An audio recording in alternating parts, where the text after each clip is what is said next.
সুন্দরবন, প্রকৃতির রাজা সুন্দরবন। আর আমরা আজকে আছি সুন্দরবনে।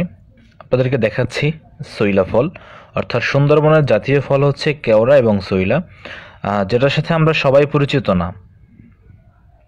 আমরা আজকে এসেছিলাম একটি পিকনিকে, অর্থাৎ ঘোরাঘুরির জন্য সারাদিন ব্যাপী। তাই আমাদের রান্নাবান্না চলতেছে বনে, মামুন ভাই লবণ চেক করতেছে, আর সবাই টুকটাক কাজে ব্যস্ত। আমরা ভয়েও আছি, কখন কি হয়, বাঘ আসে কিনা, মানে সবসময় সতর্ক থাকতে হয়। এখানে আসলে চোখ কান খোলা রাখতে হয়।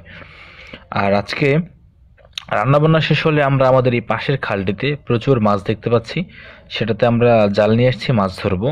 সেই সাথে মাছ ধরা শেষ হলে মাছ পুড়ে খাবো। আর বিশেষ করে এই ভিডিওটির উদ্দেশ্য হচ্ছে এই সইলা ফলের সাথে আপনাদের পরিচয় করিয়ে দেওয়া। অর্থাৎ এই সইলা ফলটি যেখানে সেখানেই পাবেন না, বনবাজারে বিশেষ করে সুন্দরবনে বেশি পাবেন। সুন্দরবনের জাতীয় ফল বলা চলে। চমৎকার একটি ফল, দেখতে যেমন, পাকলে খেতেও ঠিক তেমন।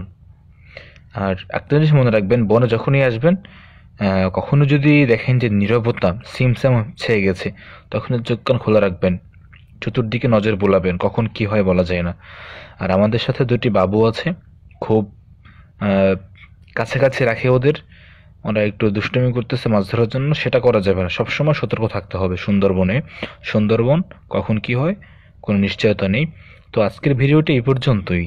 আর আপনারা যদি আসেন, অবশ্যই আমাদের সাথে যোগাযোগ করবেন। সুন্দরবন আপনাদের ভ্রমণ হোক।